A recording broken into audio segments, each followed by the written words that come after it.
Rajshahi railway মাঠে অনুষ্ঠিত হল জুনিয়র ফুটবল টুর্নামেন্ট 2025-এর আয়োজন। আসসালামু আলাইকুম এভরিওয়ান, দিস ইজ আরিফ খান। তরুণ সমাজকে মাদক থেকে ফিরিয়ে রাখতে এবং খেলাধুলার প্রতি আগ্রহ সৃষ্টি করতে আমাদের এলাকায় জুনিয়র ফুটবল টুর্নামেন্ট 2025-এর আয়োজন করেছিলাম। 15 বছরের নিচে তরুণ কিশোরদের অংশগ্রহণে অনুষ্ঠিত হয়েছিল এই জুনিয়র ফুটবল টুর্নামেন্ট। মোট 16টা টিম থেকে আমরা 8টা টিম করে 2টা গ্রুপে ভাগ করি, এ এবং বি। কোন দল কোন গ্রুপে খেলবে এবং কার সাথে কার খেলা পড়বে এগুলো আমরা লটারির মাধ্যমে নির্ধারণ করি। সকাল 8টার মধ্যে প্রায় সব দলের প্লেয়াররা মাঠে উপস্থিত হয়ে যায়। তারপর শুরু হয় খেলার প্রস্তুতি। প্রথম পর্বের প্রথম ম্যাচের জন্য 2 দল মাঠে নেমে পড়ে। এরপর 2 দলের প্লেয়ারদের সব নিয়মকানুন বুঝিয়ে দেওয়া হয়। তারপর টসের মাধ্যমে নির্ধারণ করা হয় কোন দল খেলা শুরু করবে।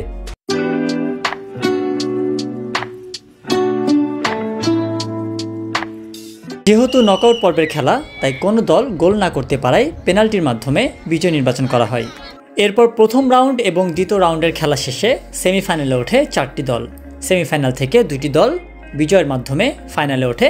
বাকি 2 দলের মধ্যে আরও একটি ম্যাচের মাধ্যমে তৃতীয় স্থান নির্বাচন করা হয়। এরপর শুরু হয় ফাইনাল ম্যাচের আয়োজন। শুরু হয় ফাইনাল খেলা। চলতে থাকে 2 দলের মধ্যে হাড্ডাহাড্ডি লড়াই।